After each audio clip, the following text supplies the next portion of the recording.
ओम नमः शिवाय। शिव सबके সহায়। আজি মই আপোনালোকক এনেকুৱা এটা বশীকৰণ যন্ত্ৰৰ বিষয়ে শিকাবলৈ আহিছোঁ, যিটো অত্যন্ত শক্তিশালী। স্ক্ৰীনত আপোনালোকে দেখি আছে, এইখন হৈছে সৰ্বশ্ৰেষ্ঠ বিশা বশীকৰণ যন্ত্ৰ। হয়, স্ক্ৰীনত যিখন আপোনালোকে ফটো দেখি আছে, এইখন হৈছে সৰ্বশ্ৰেষ্ঠ বশীকৰণ বিশা যন্ত্ৰ।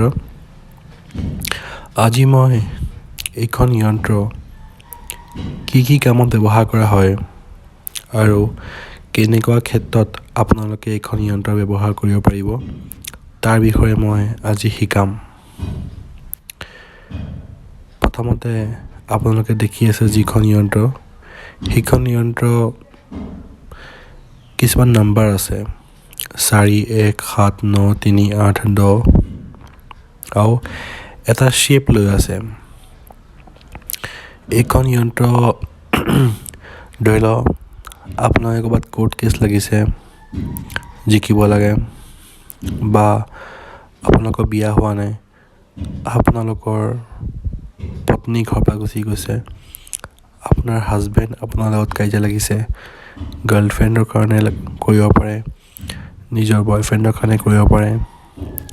যদি কাৰোবাক বশীকৰণ কৰিব মন আছে, যদি কাৰোবাক আকৰ্ষণ কৰিব মন আছে, যদিহে আপোনাৰ ধন টকা পইচাৰ প্ৰয়োজন, যদিহে আপোনালোকে পঢ়া শুনাত যদিহে দুৰ্বল হয়, সেই সকলোখিনিৰ বাহিৰেও বহুতখিনি লাভ ল'ব পাৰিব এইখন বিশা যন্ত্ৰৰ সহায়ত। আমাৰ তন্ত্ৰ জগতত বহুতখিনি বশীকৰণ নক্সা আছে আৰু বহুত তাবিজ আছে, কিন্তু সেই সকলোবিলাকতকৈ যিবিলাক বিশা যন্ত্ৰ থাকে, তাহাঁতৰ যিখিনি কাম বেলেগ যন্ত্ৰতকৈ বহুত বেলেগ।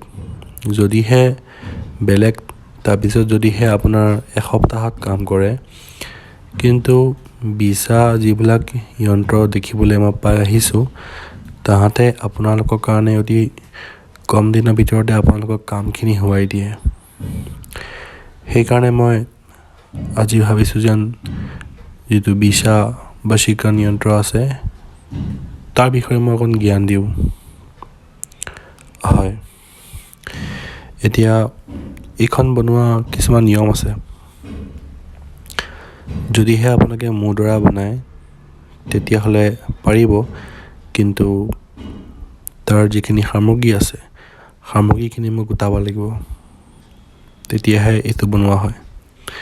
আৰু যদিহে আপোনালোকে বনাব বিচাৰে, কিছুমান নিয়ম শিকাই দিছোঁ, আপোনালোকে সেইখিনি নিয়ম সহায় লওক। এইখন বনাবলৈ হ'লে কিছুমান চিয়াঁহীৰ প্ৰয়োজন হৈছে, অষ্টগন্ধ আৰু হৈছে গোলাপ জল, কেশৰ, মুছক, আৰু যদিহে আপোনালোকে আৰু শক্তিশালী কৰিব বিচাৰে এইখন তাবিজ, তেনেহ'লে গুৰুজন নামৰ এটা চিয়াঁহী পায়। সেই গোটেইখিনি কালেকশ্যন কৰি পেলাই আপোনালোকে এইখন তাবিজ সৃষ্টি কৰিব পাৰে। তাবিজখন সৃষ্টি কৰাৰ পিছত আপোনালোকে এইখন ধাৰণ কৰিব পাৰিব, নহ'বা আপোনালোকৰ নিজৰ পাৰ্চ, মানি বেগ, পকেটত থ'ব পাৰিব। এইখন তাবিজ এদিনত 41 বাৰ বনাব লাগিব। হয়, 11 দিনলৈকে।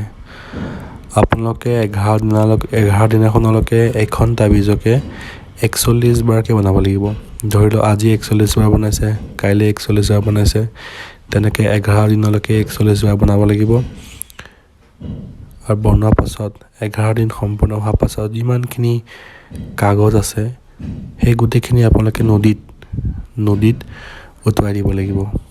হয়, এই 11 দিনত যিমানখিনি কাগজ বনিছে, সেই কাগজখিনি আপোনালোকে নদীত উটুৱাই দিব লাগিব।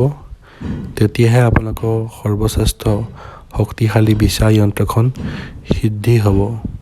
হয়, কাৰণ যিকোনো যন্ত্ৰ হওক বা তাবিজ হওক বা নক্সা হওক সিদ্ধি নকৰালৈকে তাৰ যিখিনি ফলাফল আছে সেইখিনি পোৱা নাযায়। সেইকাৰণে প্ৰথমতে সিদ্ধি কৰিব লাগিব, তাৰ পাছতহে তাৰ যিটো ৰিজাল্ট আছে ফলাফল দেখা পাব। হয়, 41 দিন 11 দিন আপোনালোকে বনোৱাৰ পাছতে 12 নম্বৰ দিনাখন আৰু এখন বনাব। এখন বনালেই হ'ল। তাৰপাছত ধূপ চাকি জ্বলোৱাৰ পাছতে সেইখন নক্সাখনৰ আপোনালোকে এডাল তাবিজ বনাই ডিঙিত ওলমাব নাইবা নিজৰ পাৰ্চ বা পকেটত ৰাখিব। তাৰপাছত দেখক যে এইখনৰ যিখিনি চমৎকাৰ আছে আপোনালোকে নিজৰ জীৱনত নিজে দেখা পাব। হয়, আশা কৰিছোঁ আপোনালোকে সকলোখিনি বুজি পাই গৈছে চাগে। আৰু যদিহে বুজি পোৱা নাই মোক কণ্টেক্ট কৰিব পাৰে। মাই কণ্টেক্ট নম্বৰ ইজ 6002895351। পৰাপক্ষত হোৱাটছএপ কৰিব কাৰণ নাম্বাৰটো ছুইচ অফ হৈ আছে এইকেইদিনত। And my mail I D is admin@searchtop.com. Thank you. Om Namah Shivaya. Shivam Kroti Kalyanam Arogyam Sanchapada Shatruvadi Vinashaya Deepak Jyoti Namastare.